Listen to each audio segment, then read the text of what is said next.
Hello, everyone. We are back with a year in the TikTok of the Jock Scientist. We're starting right where we left off last time, and we're just going to go ahead and jump right into it. Now, the comment that she is responding to says, I have never heard the phrase casual habit re-fitness, and I am in love with it. The loudest and most prevailing attitude within the fitness industry is you need to be working out to maximal effort as much as you can. Bigger, faster, stronger. If you're not doing progressive overload, what is even the point? High intensity, and if you can't achieve that, then you're a lazy bum. But if you give us money, we can help you. Let me squash that like a dirty little cockroach, because that shit's just not true. Now, if you enjoy working out that way, then keep it up. That's awesome. I'm glad you found something that works for you. But it doesn't work for everybody, and it's not necessarily the best for everybody. The best is what you can maintain forever, for the long haul, through the ups and downs of life. And if you're someone who continually struggles to find the time, to find the motivation to keep up with that habit, you may just be a casual exerciser. Casual exercisers often find themselves very overwhelmed by. So here's the thing. I actually agree with her a lot, but again, I feel like we're going into an all or nothing. Like either you're a casual exerciser or you're working to maximal effort every time.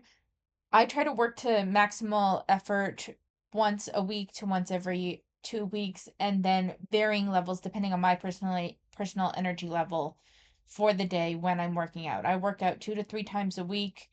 Uh, my job is fairly active, so the 2 to 3 times a week is primarily to increase heart rate because my heart rate doesn't really get up as high as I want it to during work to constitute like a workout. And then also to increase my endurance with running and of course build strength and all of that stuff. My job is kind of like a maintainer, but my workouts are to kind of build the type of body that I want. And is it as often as I should? I don't know. It's what's working for me right now. So it to that extent, I do agree with her of your exercise regimen should be something that is sustainable for you. Otherwise, it's virtually pointless. If you have this epic workout routine that you never do, then it's functionally worthless. If your workout primarily consists of cardio and that's what you can sustain, that's great. I am in the camp though of because this person right here says cardio is insufficient, neat, but I love dancing, so get bent. The workout is the one I can do with some consistency and enjoy. And I agree with that to a large extent. I think that it is worth trying to create some time once a week to push yourself in a way that you wouldn't normally. I tend to save that for Saturdays when I put like my maximal effort in because I've had a chance to have a really good night's sleep because I didn't have work the next day and I could sleep in. And I'm not like tiring my body out going to work and being on my feet for, 6, 7 hours and then coming home to do a workout. So I think that there's a place for both. I think it's perfectly fine to be a casual exerciser, and just in general, it's fine to be a casual exerciser. I think you'll feel better, and like the activities like dancing that you love to do will be even more enjoyable if you add a little bit of strength training or something into the mix. And just in general, everyday life is a little bit easier if you kind of diversify your exercise methods a little bit, not to be like the strongest, the whatever, but simply for everyday life, it does benefit to add some strength training into the mix. Variety is key in order to build strength if that's what you're going for. I don't know. There's something here where I'm like I kind of see a little bit of both sides of the coin. I don't think that you have to put maximal effort into every workout. I don't agree with that. And I think it's perfectly fine to have a casual workout routine if it's something that you can sustain. That being said, there is also benefit to adding something that makes you a little bit uncomfortable, even just once a week, to kind of build on that. It's a slower progression that way. You're not going to see like, big gains doing it once a week, but it does make a difference. All the boxes you're supposed to be checking off. This many strength, this many cardio, for this much time, progressive overload, blah, blah, blah. It's not for you. You don't have to be doing all that. And the more that casual exercisers try to shove themselves into this box of what fitness is supposed to be and supposed to look like, the more you're going to resent physical activity, avoid it at all costs, and destroy your relationship with exercise altogether. It's okay if your goal is just, I want to move for like 10 minutes a day. I'm going to move my body for 3 days this week. It doesn't matter how I'm going to move it, but I'm going to do that. And the reason it's okay is because exercise is cumulative. All movement you do with your body builds on itself to improve your physiology over time. Obviously, those who follow a very strict, tight routine with their cardio, with their strength, with their mobility, are going to reach those physiological milestones of being bigger, faster, stronger at a much faster pace. But that doesn't mean as a casual exerciser, you're not going to reap benefits of heart health, mental health improvement, sleep improvement by simply just moving your body in a way that is sustainable for you forever.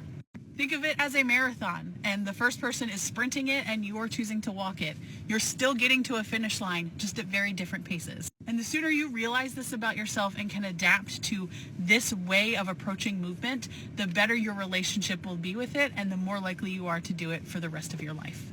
I think I agree largely with her point. Like, I think her point stands fine on its own. The only thing I'm gonna add is don't put yourself in the box. Like she said, don't put yourself in the box that you have to do like this whole thing. It's fine if your goal is simply to move 10 minutes a day. It's also okay to build on that over time. I started out doing strength training literally 5 minutes 3 to 4 times a week.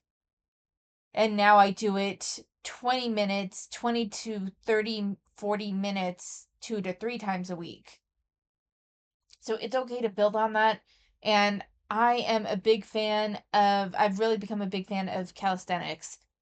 Bodyweight exercise is a perfectly legitimate form of strength training, and it doesn't require a bunch of special equipment.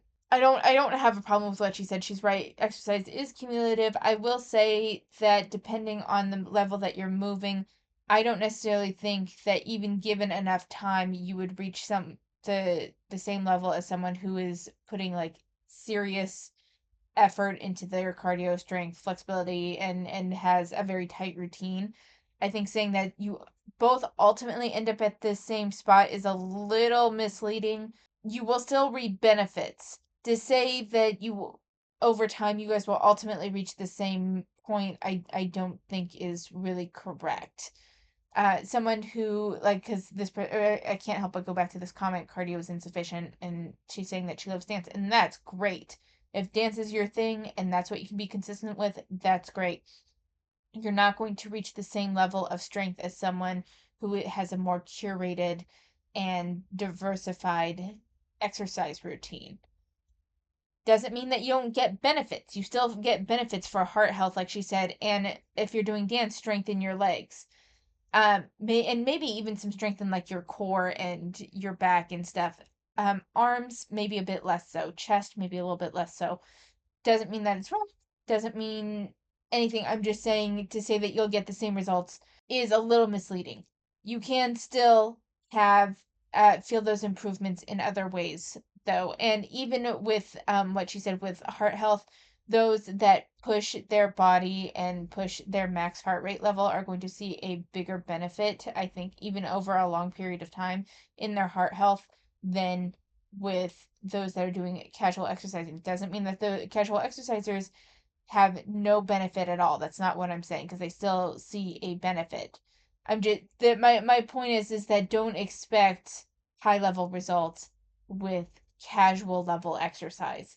If casual is what's working for you and casual is what you can be consistent with, that's great. I still stand by also maybe diversifying your routine a little bit. You love dance, great. That can be your primary form of exercise. Maybe slip in even 10 minutes of strength training a week. Like it doesn't even have to be that big. You're still not going to see many gains, but it just helps kind of diversify what the body does. Because the body is very much about being efficient with its energy use. So the more you do dance, the more your body adapts, and the easier it becomes, and the less um, increased benefits you see over time. Where more diversified activity helps just bring up those benefits that you see. Nobody, including myself, has told a thin person, So the comment she's responding to is why can't everyone participate in body positivity? a skinny person, an athletic person, a mid-sized person, that they can't participate in body positivity. You can lie to your mom, but you can't lie to me. That's never happened. What is typically happening is some Actually, it kind of has, maybe not in any videos that you've seen, and this is kind of the issue with some of these takes online is that you're like that has never happened. speaking in absolute statements always makes you look like a fool. I just want to put that out there. We have absolutely heard from other fat acceptance creators that the body positivity space was not made for the thin mints and that they should step aside. You may not have said it, you can't participate at all in so many words, but the general sentiment has been there before. Is educating that individual to say, you know what, body positivity wouldn't exist as we know it today if it weren't for fat liberationists, if it weren't for the work of queer, fat, disabled, black activists long before us addressing size-based discrimination. Systemic level issues like medical and insurance-based size discrimination, job opportunity discrimination, the fact that it is still okay to openly mock and harass fat people for purely just existing. So let me ask you this. Have those issues been addressed? Have they been fixed? Have they been rectified? Have we moved past that issue as a society? Absolutely not, they haven't. And at the same time, you've seen body positivity bring all of this other messaging around love yourself no matter what, embrace all of your insecurities, all bodies are good bodies, blah, blah, blah. And while that messaging is great, and it is important for everybody to embrace, we have added a goal without ever having achieved the initial ones from the social movement that is responsible for this work to begin with. And when you add new goals and add new messaging without ever having achieved the initial ones within a social movement, it's no longer coexisting. You've now co-opted a movement. I just want to point out that she is referencing something. I don't know if it's a study or whatever. I don't think it's something that's worth looking at, but I find the title very interesting. The violent co-opting of the body positivity movement.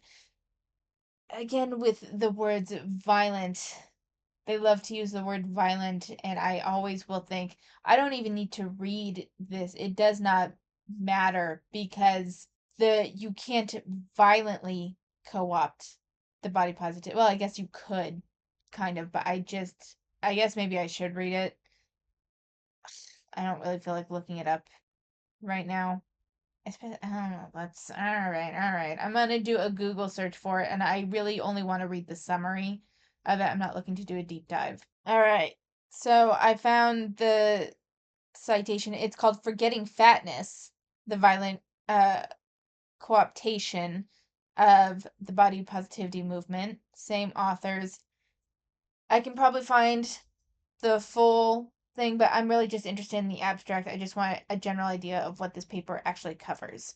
So, in this paper, we tracked body positivity movements from its origin, promoting radical acceptance of marginalized bodies, to its co optation as a push for self love for all bodies, including those bodies belonging to socially dominant groups. We argue that the new focus of the body positivity movement involves a single minded emphasis on beauty and aesthetic adornment, and that this undermines the original focus of the social and political equality, pandering instead to capitalism and failing to rectify unjust institutions and policies.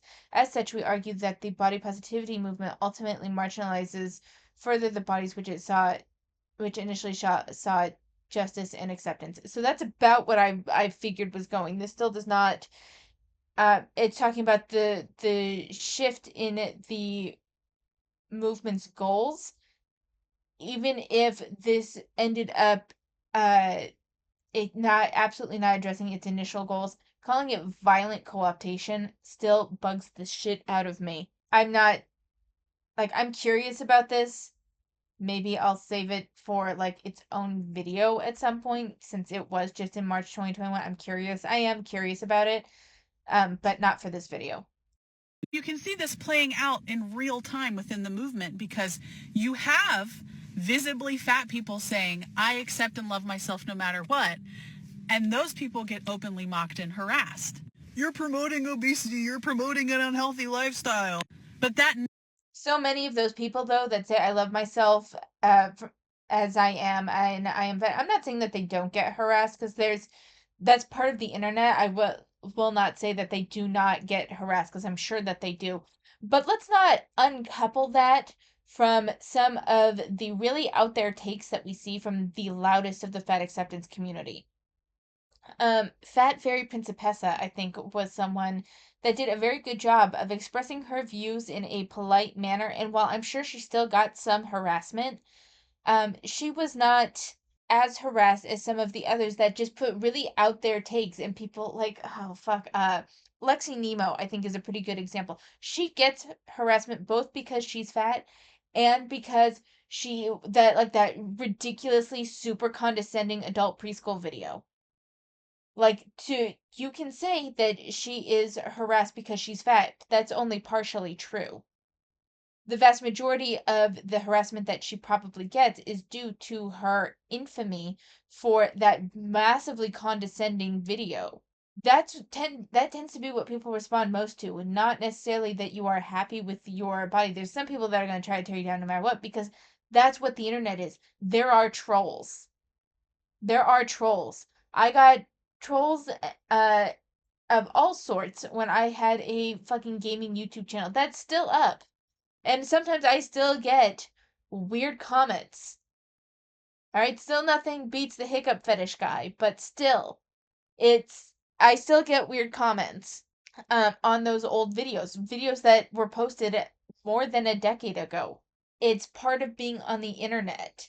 Now, I have yet to see someone 100% that is complete, just living in their own body and receives mass scale harassment. I'm not saying it doesn't exist, but I'm saying I personally have not seen it. Everyone that I've seen that gets significant amounts of harassment, we're talking shit Marissa says, splotch maker, fat fab feminist, fat sapphic bro. Those people all put out like really out there takes, really rigid takes, and are very condescending to people.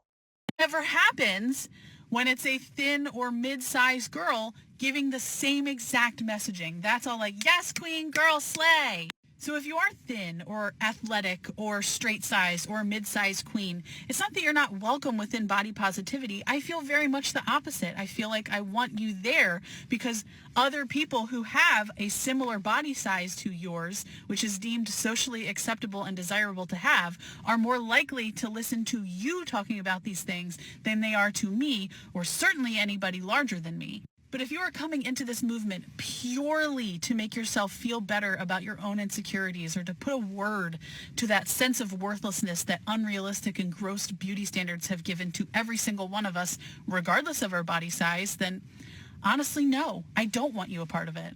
That individualist mindset tells me that you have no interest in understanding the initial goals or roots of the movement, nor will you ever take a stand for more marginalized identities and body size. All right. Huh. Oh, wow. So you're telling me, though, that you got into the movement purely for the interest of others? Like, because that's what I'm getting from your overall argument. You don't want someone in there that is purely to kind of handle the body positivity movement, purely to handle their own insecurities and handle this, like, general pressure, especially young women feel to fit this narrow beauty ideal. And so they join that to find more acceptance within themselves. And you have an issue with that because they're not centering what you call more marginalized bodies. That's not how people work in my experience.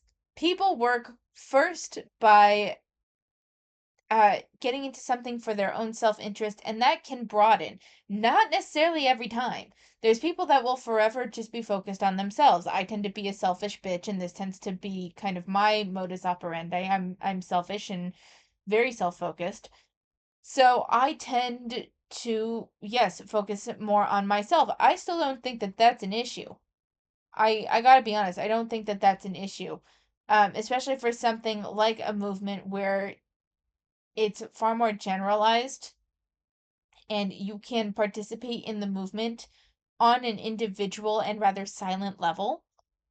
And so maybe you go to like a few subreddits or something and you talk with people and you feel better about yourself. That can blossom into, I'm starting to feel better about myself, but why are these still people getting harassed? And that can grow and that can bridge. It's over a longer period of time. This is why no one, I shouldn't say no one, but this is why very few people care about the fat acceptance angle of the body positivity movement. Or even like the margin, if you want to even broaden that and just say marginalized body angle of the body positivity movement. because it's always at like if you are not like if you put your own mental health focus within the body positivity or whatever you're looking to get from the body positivity movement first when you first enter and you aren't immediately gung-ho and standing up and speaking up for those that are marginalized, then they don't want you in there. Well, that's why your movement doesn't gain traction. Controversial take. I advocate for people to stop. So the comment she is responding to says, I literally stopped working out because I just felt like nothing was ever good enough and it was emotionally exhausting.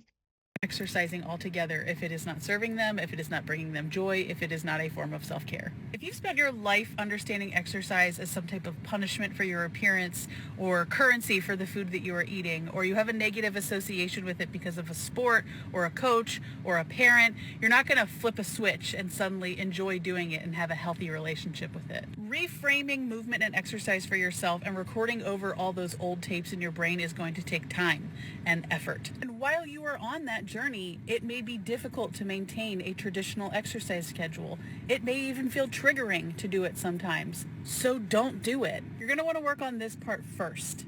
And then you can start integrating exercise at a later point where it feels safer and more comfortable to do so. And for those who may not know, I have this free resource linked in my bio, Making Movement Joyful, to help you build a relationship with exercise that is healthy and sustainable. So I have a slightly different take. I don't think exercise has to be joyful movement right from the get-go. It's just a perspective that I have. I do think that it needs to be something that you can palatably do. So, like, I started out hating strength training because partially because I think a lot in my teenage years and stuff I did like exercise videos and I got so tired of doing the same exercise video over and over again and sometimes they would move too fast for me or sometimes too slow. I got really frustrated with it. But so when I got into strength training a little over a year ago, I just did a few exercises that I didn't mind doing. It's not even that I liked doing them, but I didn't mind doing it for a very short period of time because that's what I could handle. So, like, if joyful movement is what works for you, by all means, go ahead. But I don't think that it is a requirement in order to engage in exercise, even if you have negative experiences with exercise in the past. Sometimes going outside of your comfort zone a little bit can create far more tangible benefits than trying to stay perfectly within your safe mental sphere. It's about pushing yourself to an uncomfortable point just a little bit, and but not making it so uncomfortable that you avoid it. You know? Let's talk about calorie deficits, actually. And I know you left this because you're trying to be funny, troll, haha, fatty, lose weight, calorie deficit. But instead, I'm just going to be really obnoxious and you're going to regret leaving this comment. Now, these knuckleheads love to pretend like they did science beyond high school level chemistry and invoke the name of the law of thermodynamics whenever we're talking about calories and body size. First of all, I want you to start gatekeeping thermodynamics from these dorks. Ask them how many laws there are. If they can't name them all, then they're not a real fan. And second of all, that theory is an incredible oversimplification of how the. Okay, so wait, she's actually citing a few things here for the incredible oversimplification of how the human body works. Um, let's see. Is the calorie concept a real solution to the obesity epidemic and energy balance model of obesity beyond calories in, calories out? So I'm just gonna, again, I kind of just want to look at abstracts for now. If one yields a more interesting point, then maybe I'll actually log into my university's portal. But I'm gonna fully engage with her on this one. So is the calorie concept a real solution for the obesity epidemic? Okay, so this one seems to be under the National Library of Medicine seems to be like completely available, if not mostly available. We're gonna go ahead and read the abstract and then I'll read like the conclusion. So the background abstract is the obesity epidemic has been growing steadily across the world, and so far, not a single country has been able to reverse it. The cause of obesity is stated by the World Health Organization as an energy imbalance between calories consumed and calories expended. However, growing evidence suggests that calorie imbalance concept may not be sufficient to manage and reverse the obesity epidemic. Objective to discuss the use of calorie imbalance concept and its elements as a tool for weight management, as well as possible negative consequences and implication for public health. with the aim to point toward the need of an updated concept for causes of obesity. This update should guide public health interventions more efficiently to limit obesity by preventing weight gain or promoting weight loss.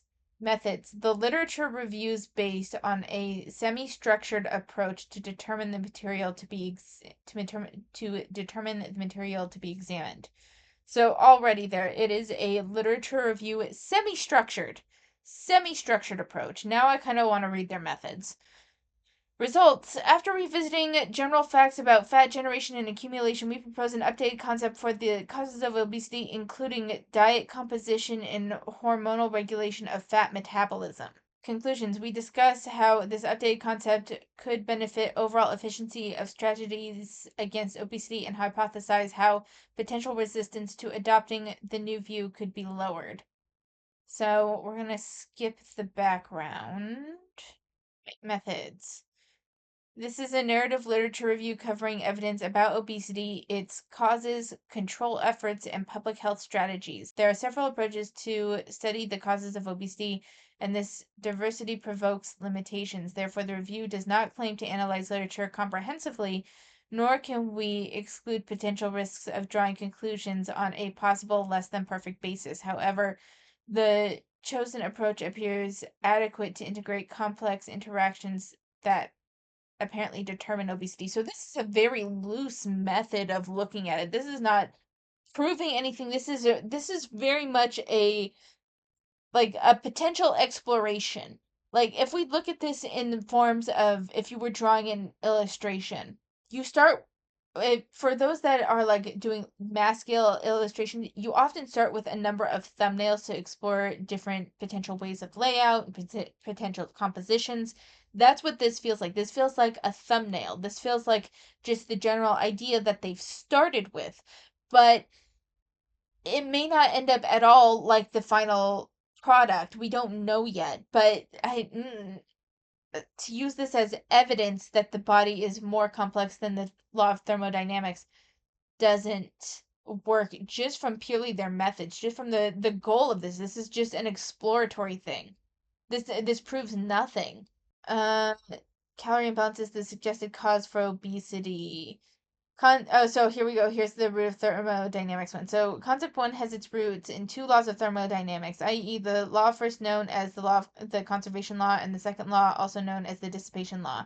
The first law states that the closed system in thermal equilibrium, the form of energy may change, but the total is always conserved.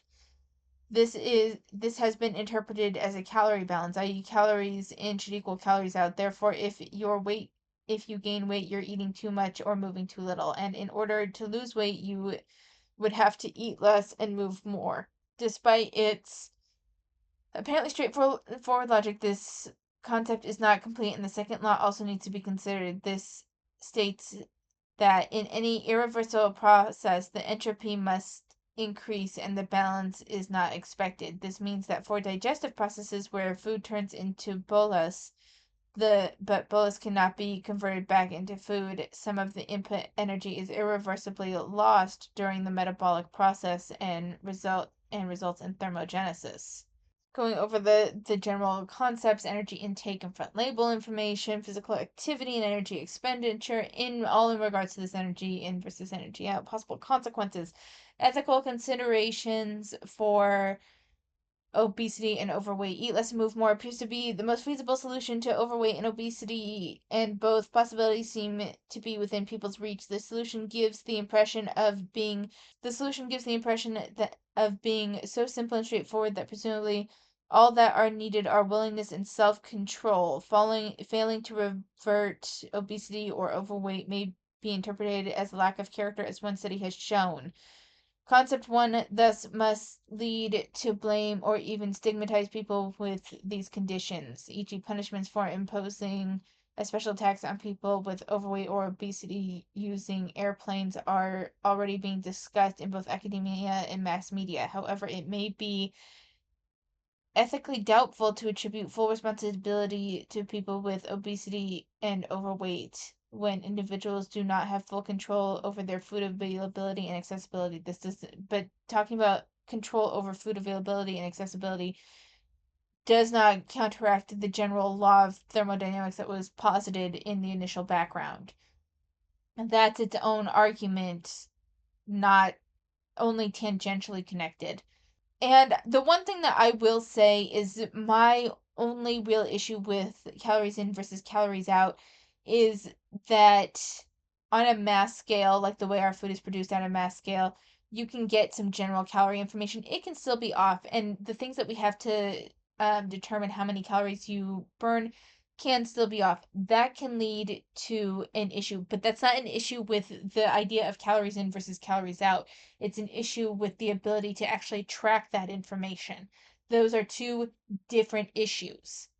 I can see the issue in being able to accurately track calories you're taking in versus calories you're expending with given like general available technology.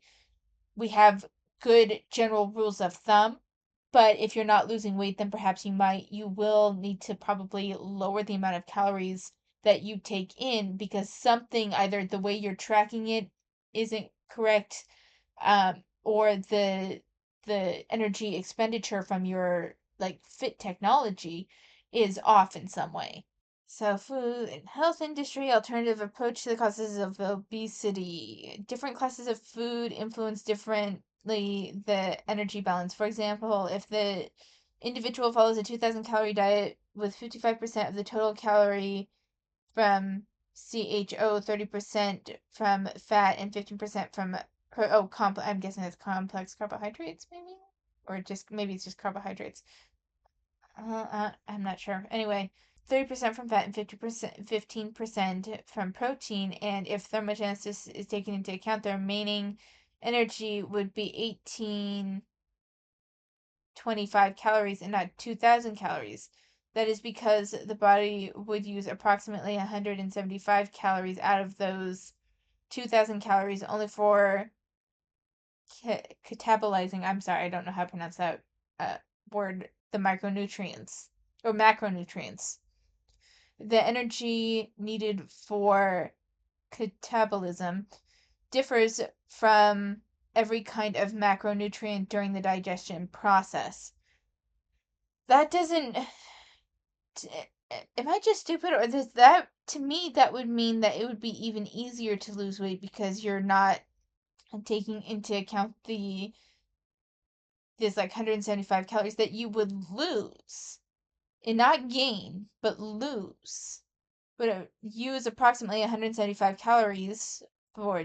Okay, so I unless it's saying like that's just what we would add, but the general deficit that you're looking for when you're looking to lose weight is at least 200 calories a day, which even if that would only equal 25, a 25 calorie deficit, it would eventually still lead to weight loss over time. So, let's see. The production of fat is called lipogenesis. The body uses fat in different ways, but mostly as fuel. Lipogenesis is commonly balanced with fat usage. Obesity is not a rapidly developing condition, but develops only if more fat is produced than used, hence stored continuously. Potentially all the macronutrients could be used by the body to produce fat. However, proteins are normally converted into amino acids or peptides and only exceptionally into fat. Protein intake may also play an indirect role in lipogenesis through different hormonally controlled digestive processes. Thus, it is normally considered the lipid production and storage mostly originate either from direct intake of fat or from the process known as de novo lipogenesis, which is the transformation of CHO into fat. All right, now we're gonna move there. I'm tired of this now. I want to take a look at their proposed revision for the causes of obesity. We propose to revise the concept of causes for obesity. Instead of placing prime importance on energy balance, i.e., concept one, we suggest to emphasize the effect of food on the metabolism. The guiding principle should be overweight and obese and obesity are determined by a hormonal imbalance characterized by constant and sustained secretion of insulin, which results in particular dietary compositions. These are closely linked to modern food habits. In contrast to concept one, this revision accounts better for recent insights into biochemical and hormonal pathways, is consistent with epidemiological and behavioral evidence, and may allow more adequate concepts and actions to public health to reverse the obesity epidemic. So that's like their general proposal. Okay, conclusion. Here we go.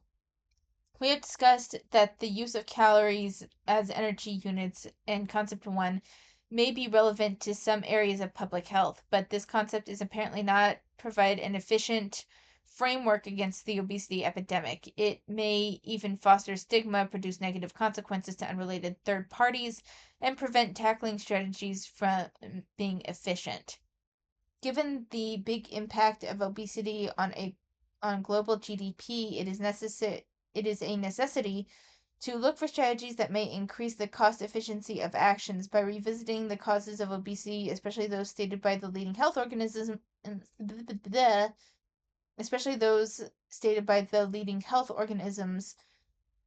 I think that's leading health organizations, maybe. This article makes the case to view obesity as a consequence of disturbing the autoregulation of hormones related to fat production and accumulation by diet composition, in particular that produced by industrial processed foods. Well, okay, that's interesting. Among other advantages, this proposed concept may offer an opportunity for the food industry to play a more responsible role in controlling overweight. If we really want to succeed in tackling the obesity epidemic, we must stop treating the symptoms and start with treating the causes instead. Okay, so looking at their conclusion, that makes a little bit of sense given that when we're talking about hormone, it's not that I think the way that this is presented is unfortunately a little murky.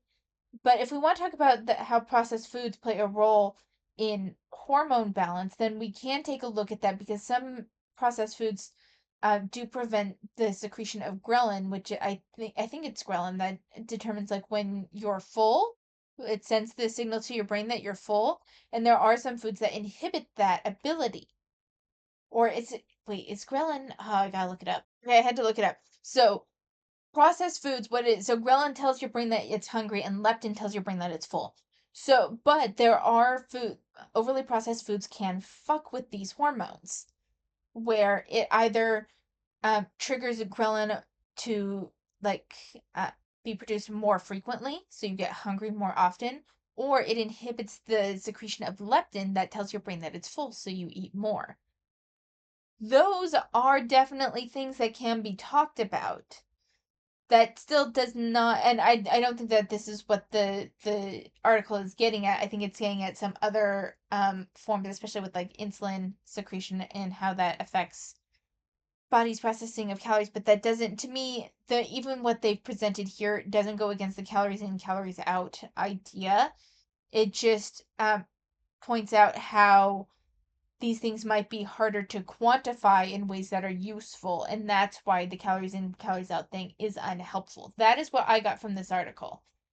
Feel free to look it up. It is free to read, and it is on the National Library of Medicine website, PubMed Central. Yeah, so check it out. I just typed in is the calorie concept a real solution for the obesity epidemic, and this popped right up if you want the full article. I'm not going to bother with reading the other one. That reading that article took long enough. Human body works. Do you know what our bodies love? Homeostasis. Do you know what weight loss does? Disrupt that homeostasis. For some people, this can mean weight loss. Okay, I will say that while she's right that the body does prefer homeostasis, it prefers to keep things balanced. That is a range, though. That's not something super specific. That's a range. You can gain 10 pounds, you can lose 10 pounds and still be within homeostasis. That's part of the reason why it's widely suggested by people who need to lose a significant amount of weight, not the like super morbidly obese that need to lose hundreds of pounds. But if you're in the range of anywhere from 50 to 100 pounds to lose, it's recommended that you lose 10% of your current weight and then maintain it for 3 months and then try to lose weight again in order to reset that homeostasis idea or that homeostasis like point in your body. That homeostasis is true, but it's really only permanent for things like blood pH and like those types of things. It can be changed and moved with weight and can be reset with weight. And progressive weight loss. For many other people, it means your body clinging to every single pound possible. And the minute you go off that calorie deficit, it just wants to gain all the weight back. Plus the myriad. It really only wants like your body will typically only gain the weight back rapidly if you did not maintain that weight loss for an extended period of time.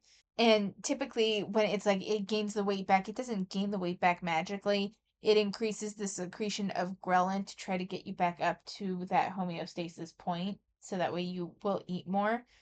Um, but that's why the recommendation is to lose 10% of your body weight and then maintain it so that massive secretion of ghrelin doesn't happen. That's been my understanding of it. Please take my words with a grain of salt. Of other factors that go into your body size, which basically boil down to your genetics, which is 70% responsible for your body size. It's bad. I don't know if I really feel like looking up that article right now, but we'll just take the 70% genetic statistic at its face, okay? We're just going to take that wholesale. That still means that you have 30% control. That's a fucking lot. That's a lot. You still have 30% control of your weight. That's, let's say that you're 200 pounds, okay? Let's say you're 200 pounds.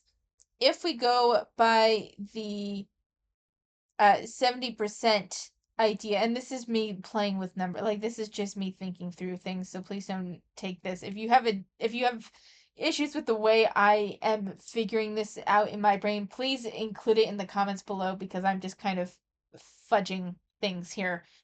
But let's pretend that you are 200 pounds and the body is 70% of that is just pure genetics. Then couldn't you take 30% of that weight as your full responsibility, meaning that 30% of 200 would be 60 pounds? So 140 pounds is like your genetic set. Yes? That's still fudging it a bit because you do have a minimal weight to carry based on your height, but I'm just playing with numbers very loosely here. Let's pretend though that you're pretty close to your like ideal weight via BMI. If the weight that you need to lose is less than 30% of your total weight, wouldn't that theoretically be within your full control to do that? Just wondering. And so even if we took someone who's 300 pounds, 30% would be 90 pounds, meaning they could get down to 210. Yeah? I realize that I'm kind of taking this in a weird way, but like even if you played with numbers like that, it still works out that you could lose significant amount of weight.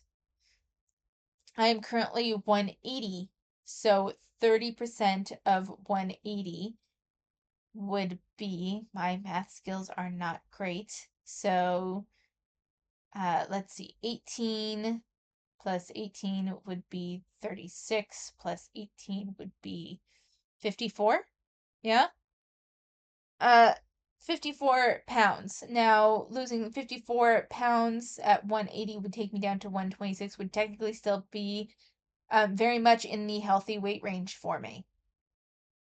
So even if you're only looking at 30% of your body weight, unless you're already at a healthy weight or you're really close to being a healthy weight, losing 30% of your body weight doesn't seem unreasonable and seems to put you far closer to healthy weight range no matter what you do.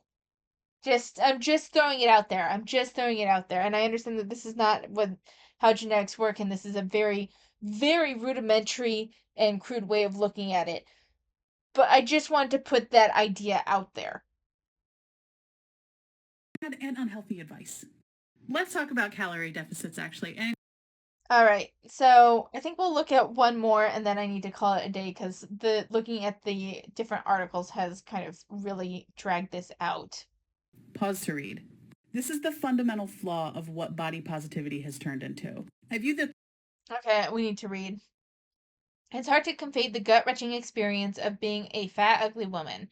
Having to imagine yourself in a completely different body every time you daydream, feeling silly for expressing romantic sexual attraction because your desire has always been the butt end of a joke.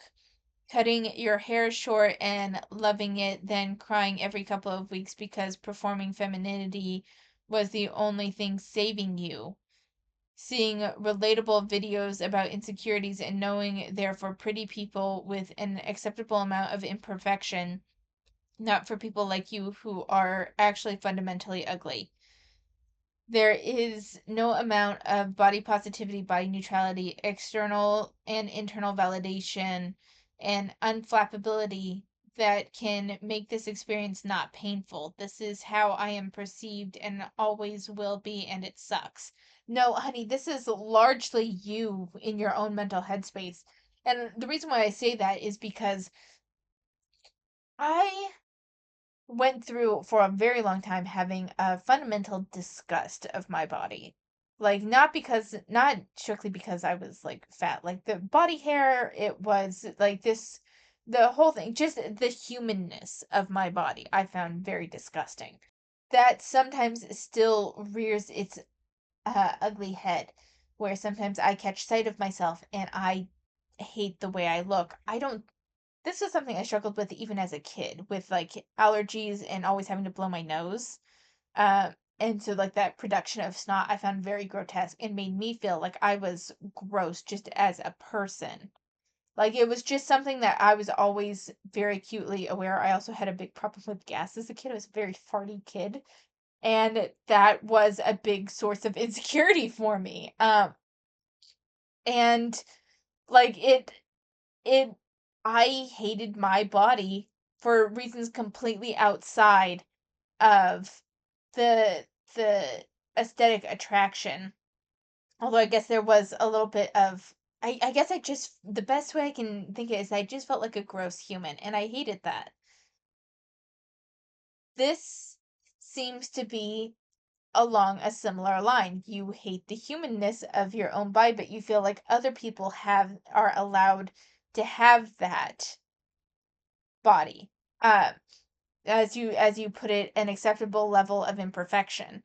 Part of that is something that you put on yourself, and I say this as someone that went through it and sometimes still goes through it.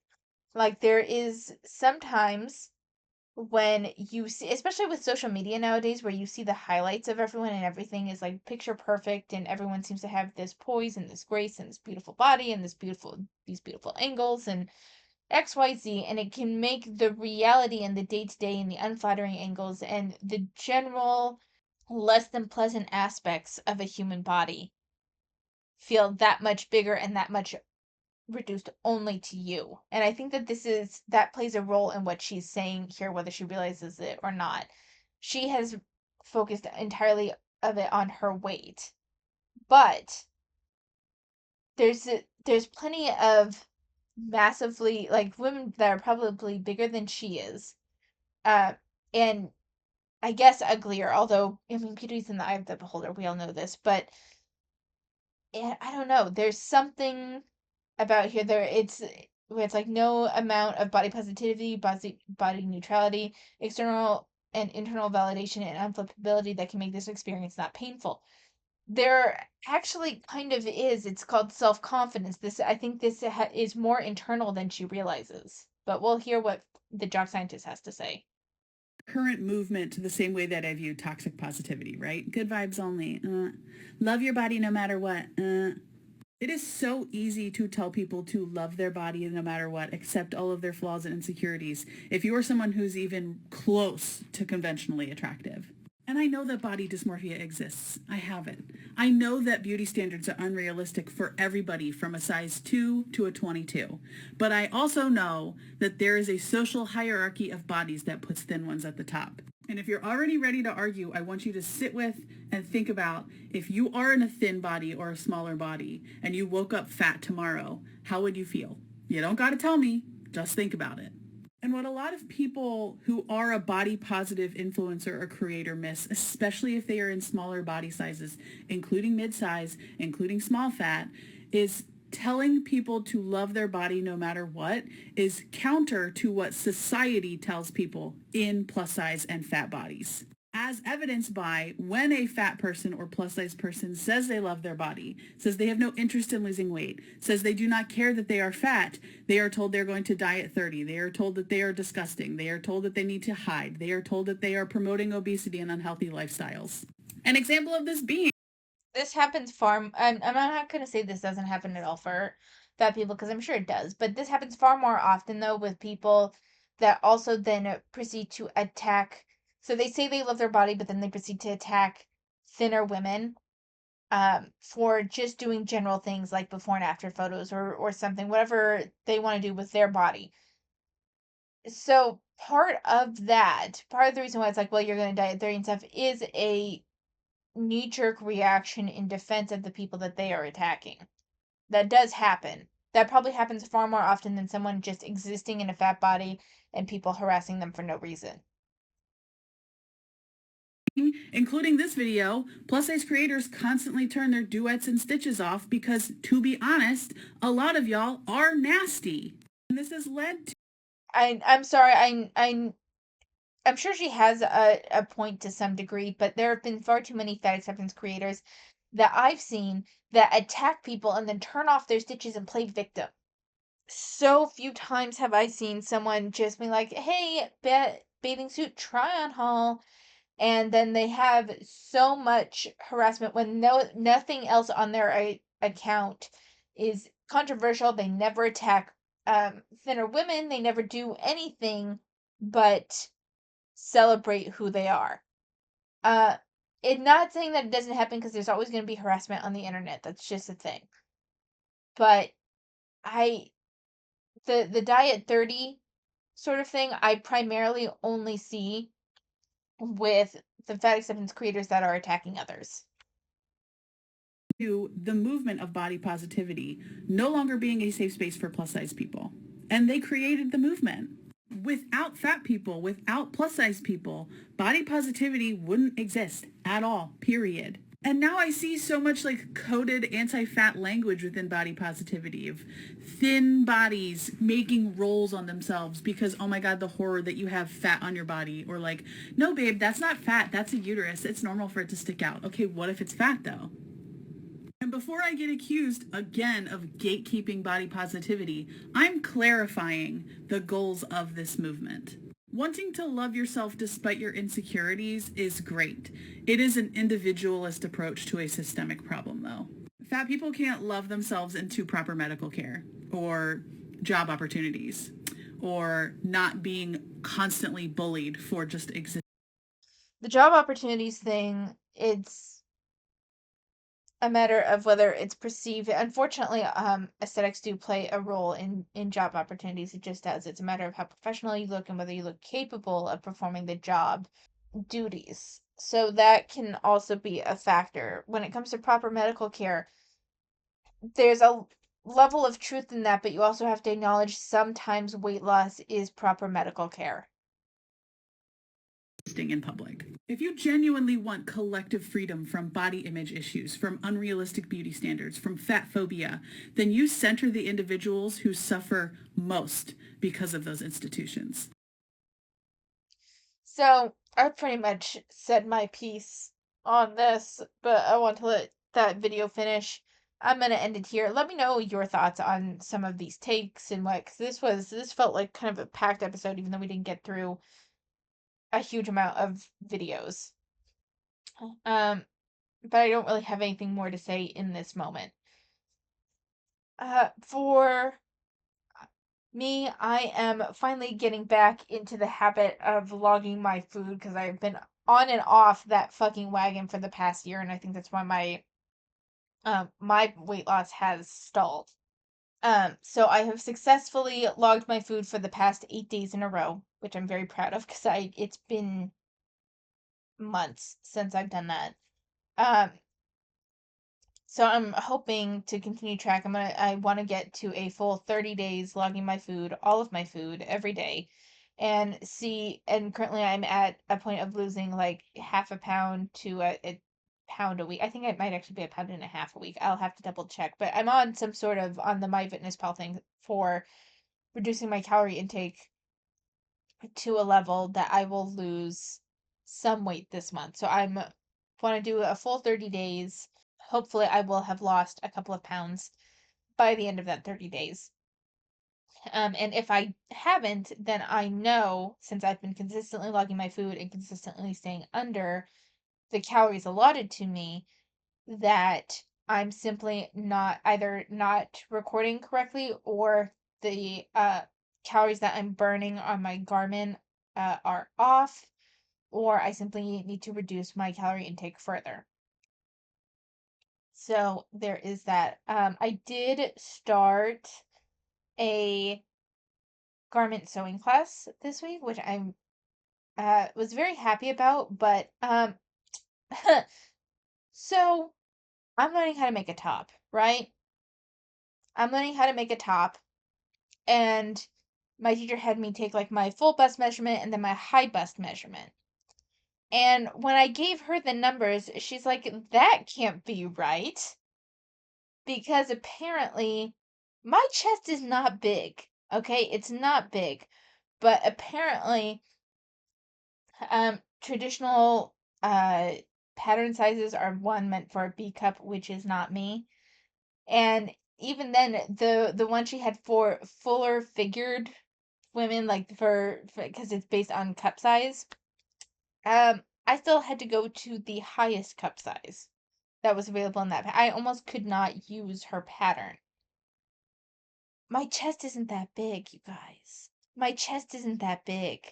It's so like, oh my god. Why? Why is this happening? So I have no idea how that's going to turn out. I'm a little nervous, but we'll see. We'll see with that one. And now I just want to talk briefly about a couple of um Tappy Toon manhwa that I've been reading. How to Refuse the Route is this really cute kind of BL isekai sort of storytelling where he knows that he's in a game. And now he is the main character of the game, and he has all of these love interests. It's all he's male, all the love interests are male. That's why it's BL.